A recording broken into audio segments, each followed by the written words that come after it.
Hey, this is JTR. I'm recording another video. I am going to use my webcam today just to see how it works as I'm learning the in and outs of recording a video. I got several comments for my previous video. Mostly people are saying that the audio is pretty bad. I'm working on it.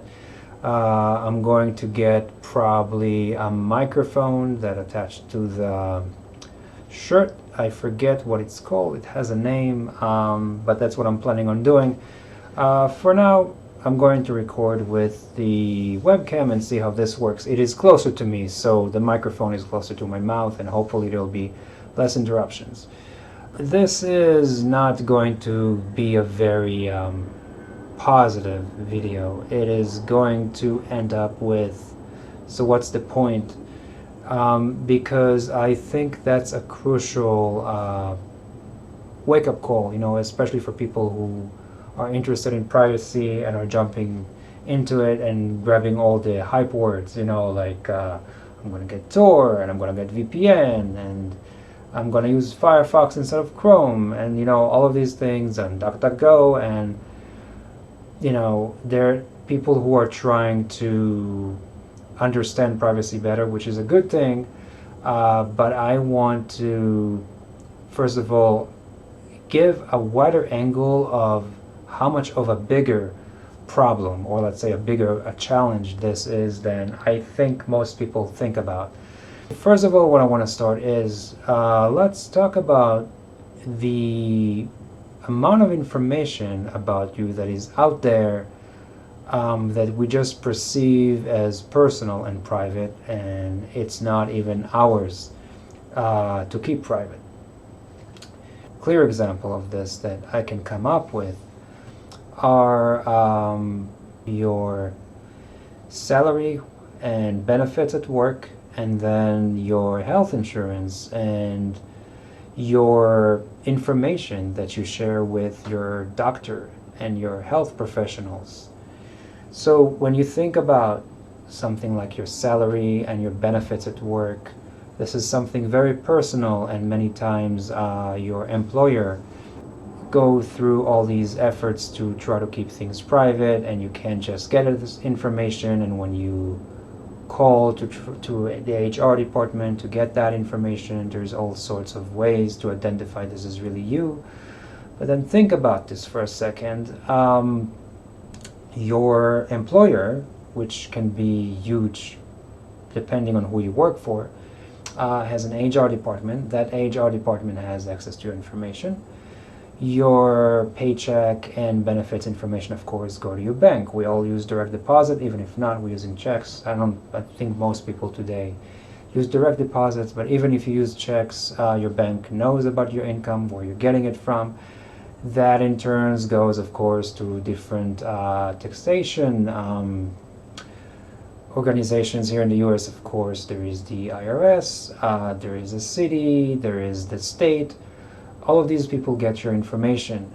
Now, of course, all of these organizations don't necessarily work alone. So if your even government agency or state works with this information, it is likely that they also use other entities in the middle to help them. So there might be an office that is in charge of finding out information about you, your household, for example, or where you live, what county.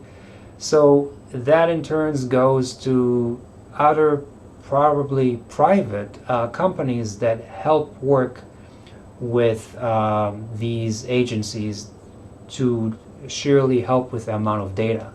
So they have to work together and they share this information. So now you have not just your employer, you and your bank, we talked about this, and the governments in the middle. You also have these third parties and other entities in the middle that share this information.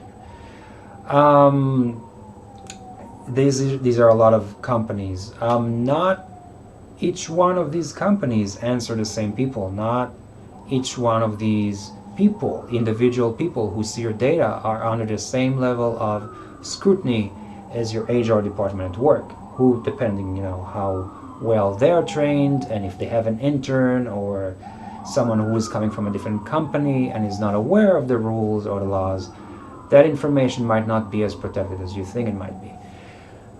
The same thing goes for something like health insurance. When you go see your doctor, you think you share your information with the doctor and it's a secret, and your doctor is the only one seeing this information.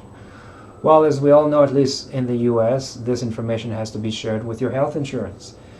Your health insurance uses various kinds of codes. They work with codes to pay for the right treatment that you're getting. They have a code for everything.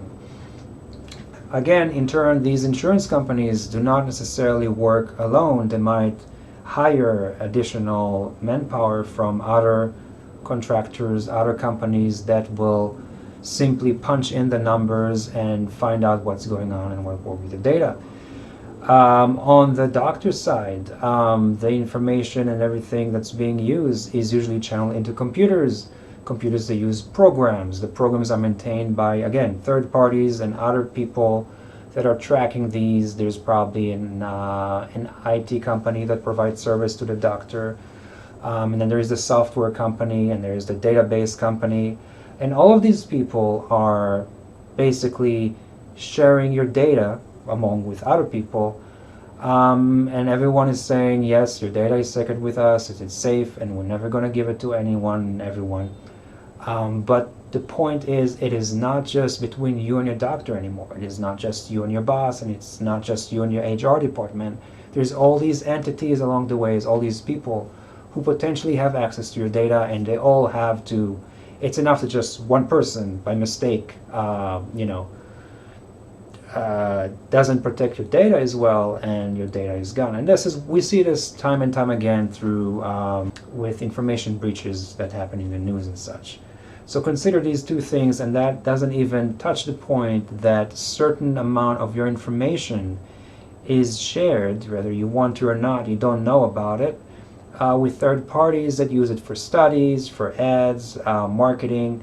It sounds horrible when I say it, but if you those little fine print that no one ever reads, if you go read deeply into it, certain apps that you use for help, I don't want to actually get into apps, that's a whole different thing, but it's possible that your doctor might be benefiting from sharing information. It could be a legit study, could be a company that's trying to give this doctor certain lower prices on a certain product, and then your information is shared with this company, and it's kind of like a marketing scenario. Of course, there is laws in place, there is a lot of regulations in place, at least in the US, but that doesn't mean that the people who are dealing with your information are necessarily doing everything to the best of their knowledge. Again, might be ignorance.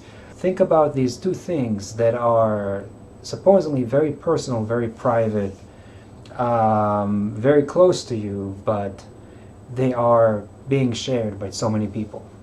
So not exactly so private as you would think, right? All right, this is JTR. I am signing off here, and I hope to hear more from you. Let me know what you think about the video, more questions that you might have, comments. Yep, and I'll see you later.